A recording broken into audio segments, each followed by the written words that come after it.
théorie de Webb. Un survol de la théorie de Webb.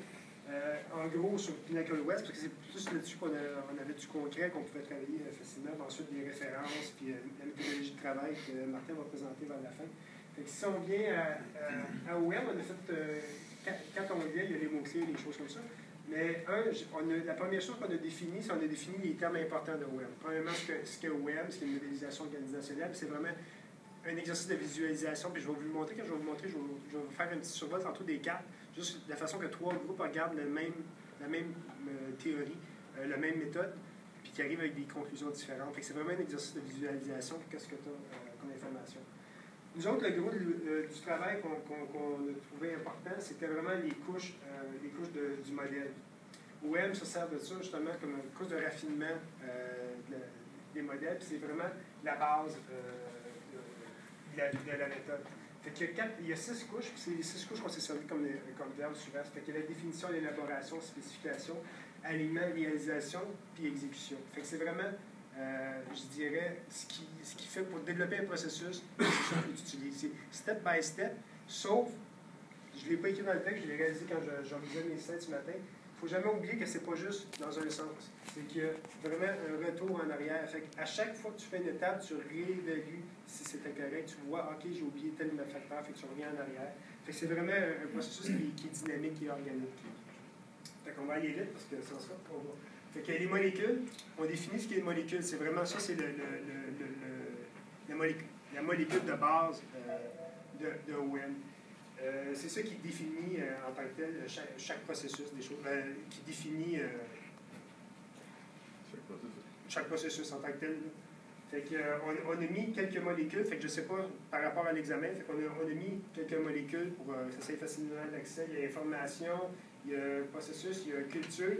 Culture, ce qu'on a fait, c'est une petite modification. Au dernier cours, M. Lejeune avait parlé d'environnement physique. On l'a rajouté. Fait que finalement, on en est rendu avec 6 différents construits. En passant, tout ce qui construit la molécule est construit. On va descendre. Il y a les invariants. Ça, c'est des choses, vraiment, c'est l'ensemble des règles à respecter dans les molécules. On l'a vu souvent. On a vu souvent le triangle, le triangle socio-culturel. On peut descendre. Mais il y a toujours des invariants aussi spécifiques aux molécules, spécifiques à l'organisation. Il y a toujours des invariants directs et indirects.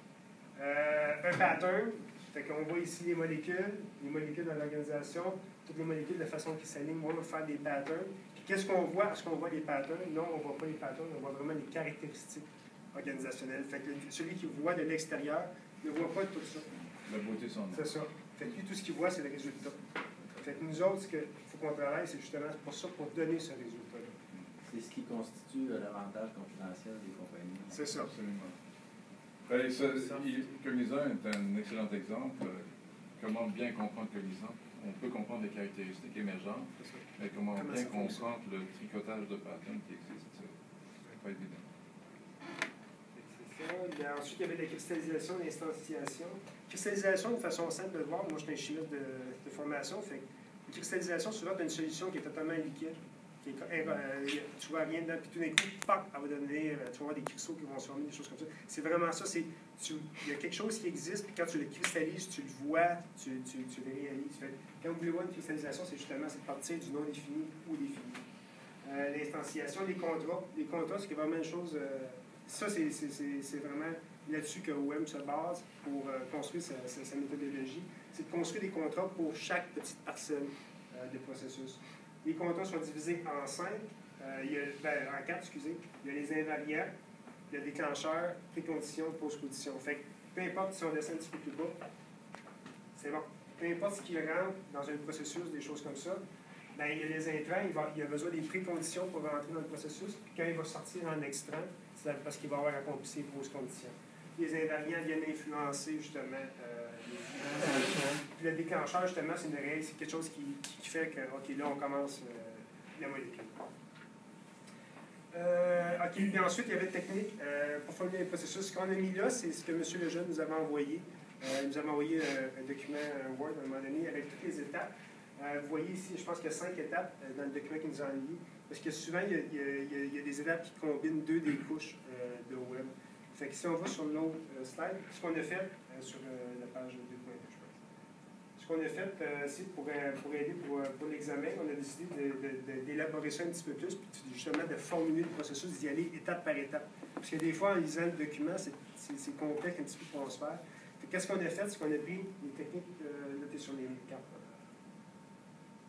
Ce qu'on a pris, c'est qu'on a pris les 6 étapes de formulation d'un processus, puis on les a détaillées. Puis on les a mis vraiment, on a souligné les points importants. Fait que si vous voulez juste je cherche le mot français, mais survoler le document, si vous pouvez aller sur ces points-là, dire OK, voici ce que je fais, vous pouvez lire la définition des choses comme ça. Fait qu'on descend un petit peu. Fait que la première couche, je vais aller très vite. La première couche à accomplir, c'est qu'on identifie les invariants. Le premier invariant identifié, c'est l'invariant socioculturel. Dans quel secteur qu'on se trouve. Comme vous voyez, les exemples qu'on a mis dans celui-là, c'est tous des exemples de Google, parce qu'on ne voulait pas prendre directement le Pinnacle West, parce que si on fait un examen qui est relié à ça, on ne voulait pas que vous ayez juste du copy-paste. Mais si vous êtes assez bright, vous savez que Google a une culture d'innovation, une culture de partage. Pinnacle West a décidé de prendre une culture d'innovation de partage. Faire un lien assez rapide. J'ai pas compris, Marc.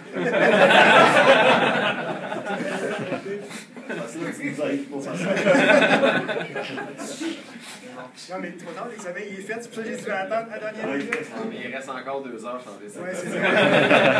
Ça va l'impression. Toutes les étapes sont là. La deuxième, c'est justement identifier les invariants spécifiques à l'organisation. Comme Google, c'est justement innovation et partage. Ensuite, il y a l'élaboration. C'est à cette étape-là, justement, que tu as des invariants spécifiques à chaque molécule. On va y aller. Fait que vous pouvez suivre la méthodologie, on l'a vu souvent dans les cours. Chose importante aussi, il y a les contrats. On a mis justement chaque définition de chaque terme, puis des exemples. Si on descend un petit peu plus bas, il y a un exemple sur notre page, mais aussi un exemple par rapport à Google.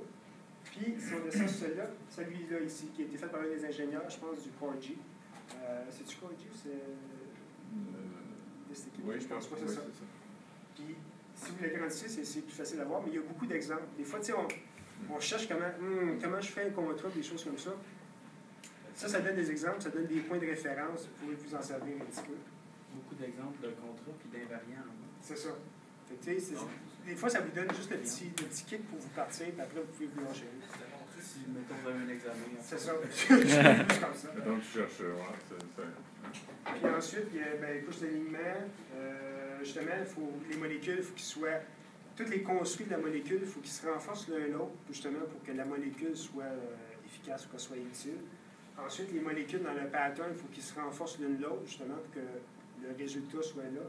Puis finalement, l'organisation, elle a un impact avec l'environnement. L'environnement aussi. Donc, peu importe ce que produit l'organisation, il faut que ça soit en lien avec l'environnement. Tu sais, on avait juste comme IKEA qui avait changé ses flags publicitaires, qui avait enlevé les flags, des choses comme ça. Tu sais, il faut que tu t'adaptes aussi à ton environnement. Ensuite, il y a la couche de réalisation puis la couche d'exécution. Bien là, je vais vous laisser le lire pour la faire. Puis, c'était pas mal tout. Je vais juste aller vite en haut, juste pour les cartes. Les mots-clés, je ne les ferai pas, mais les cartes web, je vais juste les passer rapidement.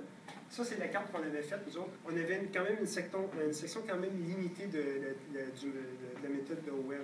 Donc, on avait chapitre 8 et 11. Fait que nous autres, on l'a fait avec qu'est-ce qu'on avait. Fait qu'on je ne passais pas à travers tout, l'action, acteur, objet, mais comme les actions, on a pris vraiment les couches. Puis nous autres, on s'est bâtis là-dessus pour y aller. Mais si on descend un petit peu plus bas, ça, c'est l'équipe de Mao. Eux autres, ils avaient un petit peu plus large, parce que je voyais les pages, ils étaient différentes. Vous voyez, ils ne sont pas arrivés avec les mêmes termes. Mais on a quand même acteur, action, objet. Mais les verbes, les acteurs, les objets sont un petit peu différents. Mais c'est toutes des choses qu'on a vues également dans le cours. Si on descend un petit peu plus bas, ça, eux autres, étaient un petit peu plus poussés. On a encore acteur, action, mais vous voyez, les objets maintenant sont plus éclatés. Il y a beaucoup plus de termes. Fait que chaque personne va avoir une vision différente de la même chose. Ça dépend toujours de qu'est-ce qu'il va avoir observé, qu'est-ce qu'il va avoir analysé. Fait c'est pour ça qu'on a mis les 3 cartes.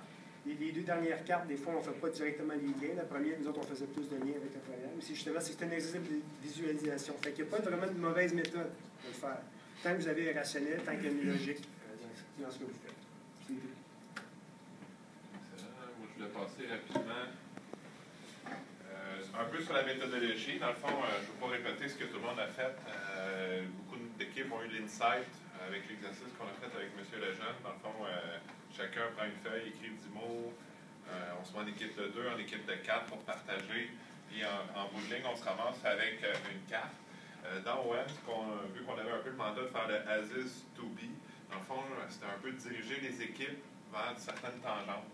Donc, dans le fond, sur la carte, on a vu rapidement des tangentes qui se rattachaient avec des projets spécifiques. Donc, si on prend ICT, c'est très orienté vers le grid. On écrit les aspirations en conséquence vers le grid pour refléter ICT. Au niveau Cognizant, on parlait beaucoup de l'outil, de la culture, dans le fond, des outils de communication, d'innovation structurée, puis le côté culturel de l'innovation et tout ça. Au niveau AKM, on y était. AKM, c'était plus information. Donc, c'était vraiment la gestion de l'information. Et OM, on était un petit peu plus processus, culture. On allait jouer un peu sur les deux tableaux. C'est dans cette avenue-là qu'on a été pour construire. Puis, on a sorti les 11 aspirations en conséquence de ces, je ne dirais pas patterns, mais de ces orientations-là. Qu'est-ce qu'on a fait aussi, c'est que tout le monde a fait des aspirations, des scénarios sur ces aspirations-là. On a fait tous des liens sur les autres sites. Fait que chaque aspiration va sur le site, soit de l'AKM, le Cognizant. Il manque ICT, désolé. Je veux tellement que sinon. C'est des points plus loin. On a fait 10. Parce que c'est pas toutes les équipes qui ont écrit sur toutes les aspirations. On a fait des lignes directes. C'est ça. Ah, il est là, je l'ai vu. Ah oui, Je vais pas peur, mais.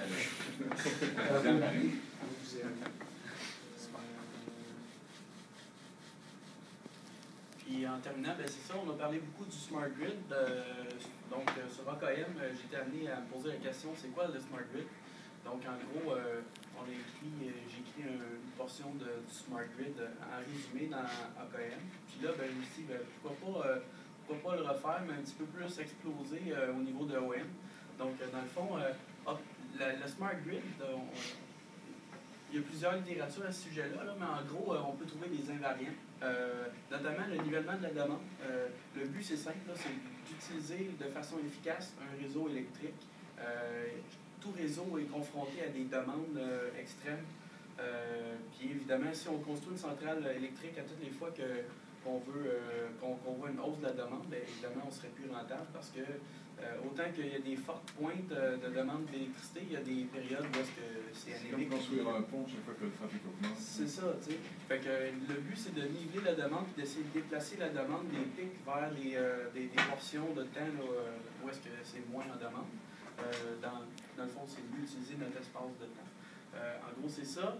Il y avait plusieurs méthodes ou techniques là, qui revenaient. On parlait de l'effacement. Entre autres, c'est de signer des partenariats avec des consommateurs industriels là, notables là, au niveau du réseau, puis de cibler, dans le fond, d'identifier c'est quoi les périodes fortes et les périodes faibles dans l'année, exemple. Puis si jamais on a, exemple, un producteur industriel qui, lui, l'hiver, c'est plus calme chez eux, bien, quand on voit qu'il y a des hausses de la demande d'électricité pour le chauffage, etc., on peut appeler ce client-là et lui demander est-ce que tu peux ralentir ta production aujourd'hui. Puis là, à ce moment-là, on est capable d'adapter la demande si jamais, d'adapter l'offre à la demande. Fait que l'effacement avec les clients industriels, on peut aussi, on le voit aussi, Hydro-Québec le font, essayer de changer les habitudes des consommateurs, là, des particuliers, puis aussi de mettre en place des incitatifs. Là, exemple, on parle dans certains États de mettre une tarification horaire différente là, en fonction de la période de pointe. Donc, les incitatifs, généralement, vont amener les gens à déplacer leurs demandes.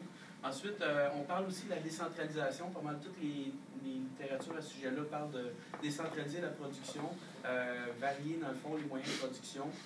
On pense, par exemple, à Fukushima, exemple, que ça a mal été un petit peu de ce côté-là. Donc, en ayant plusieurs moyens de production, on est capable d'assurer un réseau. Dans le fond, on assure une certaine stabilité, de se relier au réseau orphelin. On le voit, Hydro-Québec essaie de se connecter par tous les moyens possibles aux États. À l'Ontario, c'est pas mal fait, mais ils veulent se connecter avec les provinces de l'Atlantique, puis aussi avec nos voisins du Sud.